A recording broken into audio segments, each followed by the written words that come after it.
Hello and good night. Welcome to another bedtime story. This story is meant to help you sleep or to relax your mind. Try and find a comfortable place, such as your bed or a soft chair. If you feel comfortable, you can close your eyes now. Try and let go of the day as we begin our tale. Tonight's story is The Fisherman and His Wife. Once upon a time, a poor fisherman and his wife lived in a small, humble hut near the sea. Every day, the fisherman went down to the shore with his rod and line, casting it into the water, hoping to catch enough to eat and sell. They lived simply, with no luxuries, but they had each other. One day, as he sat patiently waiting for a bite, he felt a strong tug on his line. He pulled and struggled until, at last, he reeled in a most astonishing fish.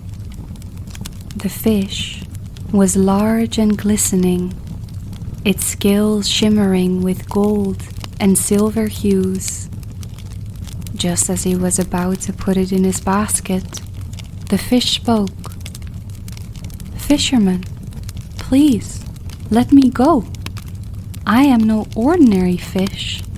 I am an enchanted prince.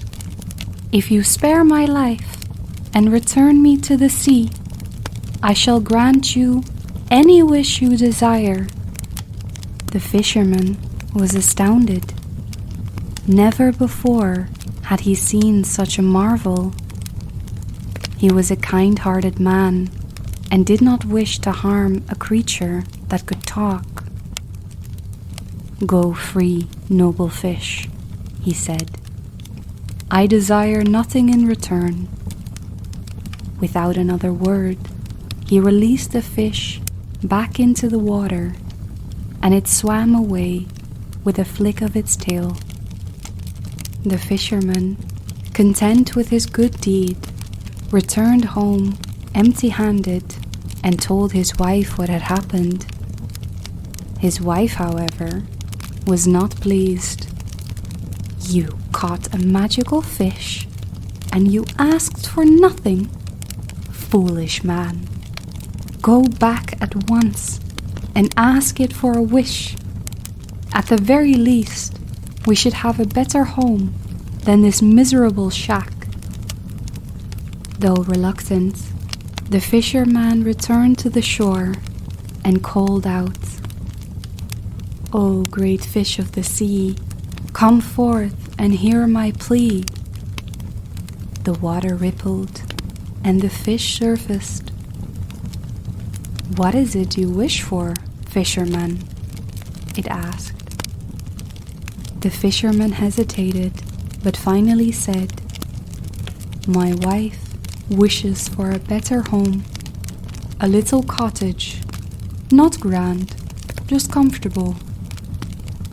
The fish flicked its tail and said, "Go home, your wish is granted."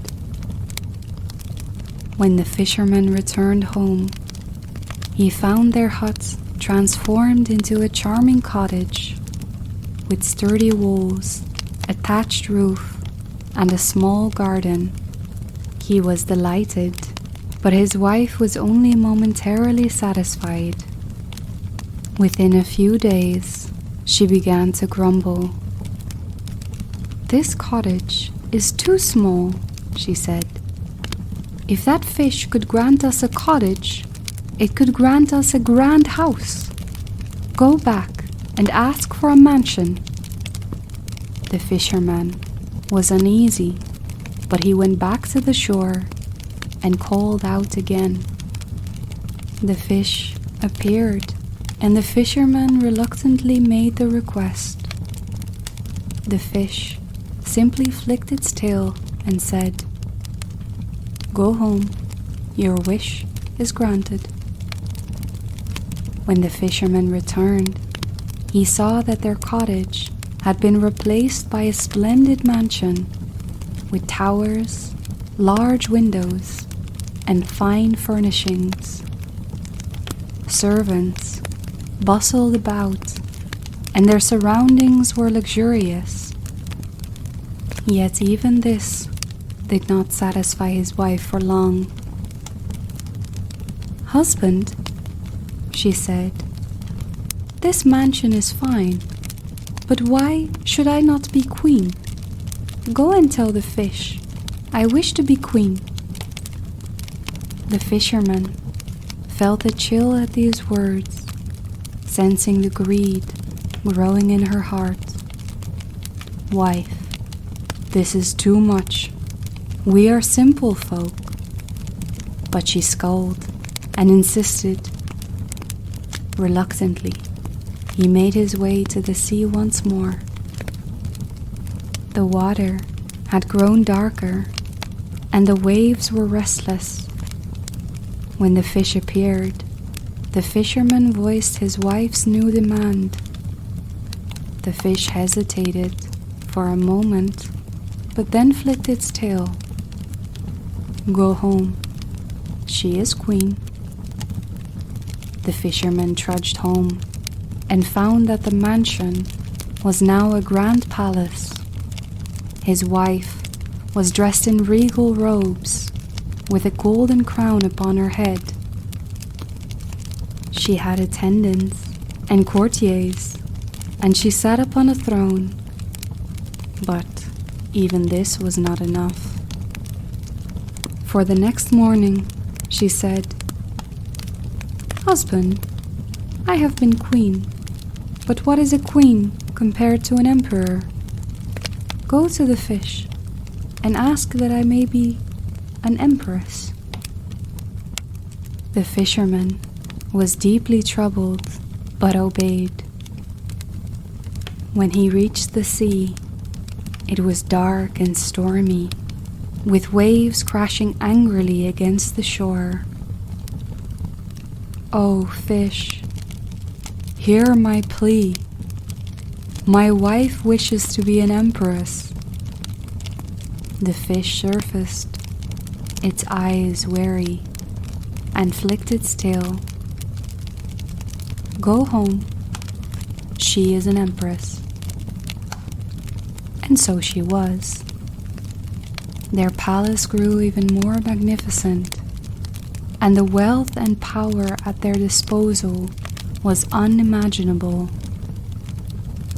But still, it did not satisfy her. "Husband," she declared the next morning, "I have been empress, but that is not enough. Go back to the fish and tell it I wish to be like God, ruling over the sun, moon, and stars." The fisherman's heart filled with dread. "Wife, you have gone too far. The fish has given us so much.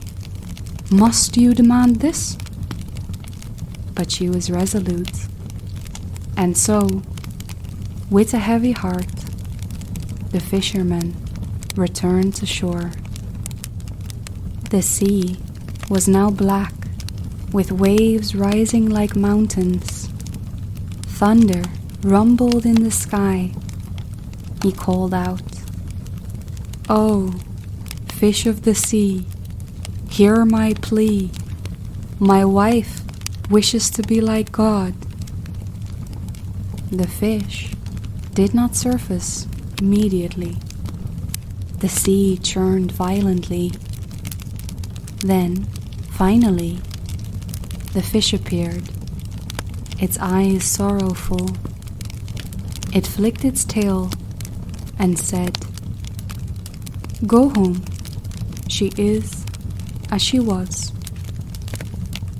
The fisherman turned back, his heart sinking. When he arrived, the magnificent palace was gone. The grand gardens, the servants, the wealth, all had vanished. There, in the place where it had all begun, stood their old, humble hut by the sea. And inside, his wife sat on the ground, dressed in her old, simple clothes, staring into the distance, silent. And so they remained, as they had been before, for the rest of their days. The end. Thank you for listening to this bedtime story. I hope you enjoyed the tale tonight. If you did, please like the video and subscribe to the channel for more audiobooks and tales to come. Until next time.